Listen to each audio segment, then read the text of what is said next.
भगवान भोलेनाथ का नाम कैसे हुआ नीलकंठ, जाने संपूर्ण कथा।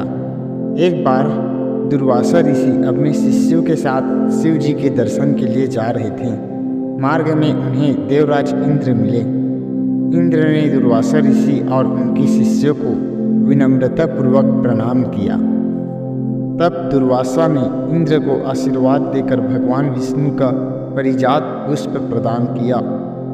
इंद्रासन के गर्व में चूर इंद्र ने उस पुष्प को अपने ऐरावत हाथी के मस्तक पर रख दिया। उस पुष्प का स्पर्श होते ही ऐरावत सहसा भगवान विष्णु के समान तेजस्वी हो गया। उसने इंद्र का परित्याग कर दिया और दिव्य पुष्प को कुचलते हुए वन की ओर चला गया। इंद्र द्वारा भगवान विष्णु के दिव्य पुष्प का तिरस्कार होते देखकर दुर्वासा ऋषि के क्रोध की सीमा न रही। उन्होंने देवराज इंद्र को वैभव लक्ष्मी से हीन हो जाने का श्राप दे दिया। दुर्वासा मुनि के श्राप से फलस्वरूप लक्ष्मी उसी क्षण स्वर्गलोक को छोड़कर अदृश्य हो गई। लक्ष्मी के चले जाने से इंद्र आदि देवता निर्बल और धनहीन हो गए। उनका वैभव विलुप्त हो गया। इंद्र को बलहीन जानकर दैत्यों ने स्वर्ग पर आक्रमण कर दिया और देवगण को पराजित करके स्वर्ग के राज्य पर अपना परचम फहरा दिया। तब इंद्रदेव गुरु बृहस्पति अन्य देवताओं के साथ ब्रह्मा जी की सभा में उपस्थित हुए।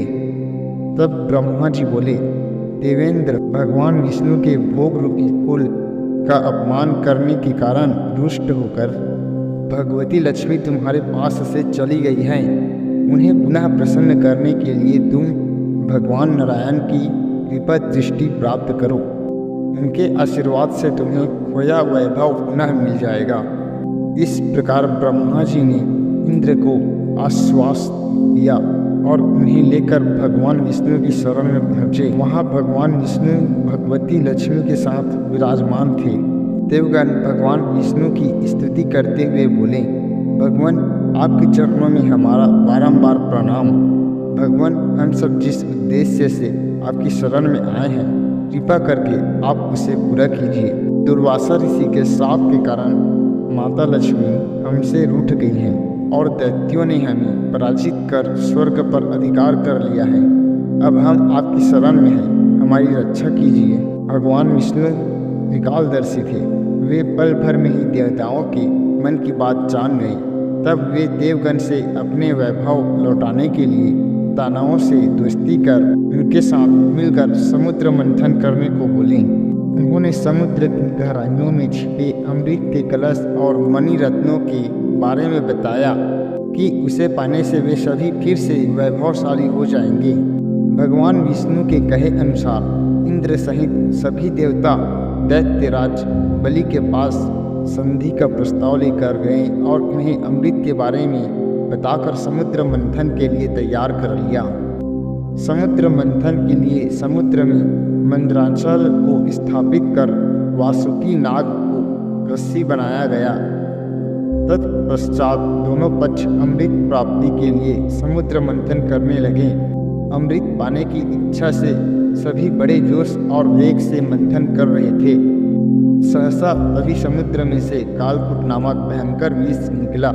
उस विष की अग्नि से 10 दिशाएं जलने लगी। समस्त प्राणियों में हाहाकार मच गया। देवताओं और दैत्यों सहित ऋषि मुनि, मनुष्य, गंधर्व और यक्ष आदि उस विष की गर्मी से जलने लगे। देवताओं की प्रार्थना पर भगवान शिव विष पान के लिए तैयार हो गए। उन्होंने भयंकर विष को हथेलियों में भरा और भगवान विष्णु का स्मरण कर इसे पी गए। भगवान विष्णु अपने भक्तों के संकट हर लेते हैं। उन्होंने उस विष को शिव जी के कंठ गले में ही रोककर उसका प्रभाव समाप्त कर दिया। विष के कारण भगवान शिव का कंठ नीला पड़ गया और वे संसार में नीलकंठ के नाम से प्रसिद्ध हुए। जिस समय भगवान शिव विष पान कर रहे थे, उस समय विष की कुछ बूंदें नीचे गिर गईं, जिन्हें बिच्छू, सांप आदि कीड़ों और कुछ वनस्पतियों ने ग्रहण कर लिया। इसी विष के कारण वे विषैले हो गए। विष का प्रभाव समाप्त होने पर सभी देवगण भगवान शिव की जय जयकार करने लगे। हलाहल के बाद समुद्र से कामधेनु गाय प्रकट हुई। वह यज्ञ हवन आदि सामग्री उत्पन्न करने वाली थी, अतः उसे ऋषि मुनियों ने ग्रहण किया। उसके बाद उच्चैःश्रवा नामक 7 मुखों वाला एक अश्व निकला। वह चंद्रमा के समान श्वेत वर्ण का था। उसकी सुंदरता से प्रभावित होकर उसे दैत्यराज बलि ने ग्रहण कर लिया। समुद्र से श्वेत वर्ण का ऐरावत निकला। इसे अपना वाहन बनाने के लिए इंद्र ने ग्रहण कर लिया। इसके बाद कौस्तुभ नामक मणि प्रकट हुई। इसे श्री विष्णु ने धारण किया। समुद्र मंथन से कल्प वृक्ष तथा अनेक सुंदर अप्सराएं भी प्रकट हुईं। इसके बाद ऐश्वर्य और भोगों की देवी लक्ष्मी प्रकट हुईं। वे भगवान विष्णु की नित्य शक्ति हैं। देवी लक्ष्मी समुद्र की पुत्री के रूप में उत्पन्न हुई थी।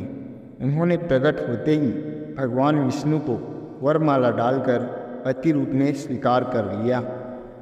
अंत में समुद्र से एक दिव्य पुरुष प्रकट हुए। दिव्य वस्त्र आभूषणों से सुशोभित वे दिव्य पुरुष श्री विष्णु के अंश अवतार और आयुर्वेद के प्रवर्तक वैद्य धन्वंतरी थे। उनके हाथों में अमृत से भरा कलश था। उन्हें देखकर दैत्यों ने समुद्र मंथन छोड़कर उनसे अमृत का कलश छीन लिया।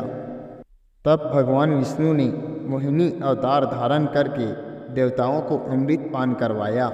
इस प्रकार सभी देवता वैभव से संपन्न होने के साथ साथ अमृत पान कर अमर हो गए। दोस्तों, उम्मीद करता हूँ यह वीडियो आपको पसंद आई। वीडियो को लाइक करके शेयर ज़रूर करना और कमेंट करके बताना वीडियो कैसी लगी। धन्यवाद।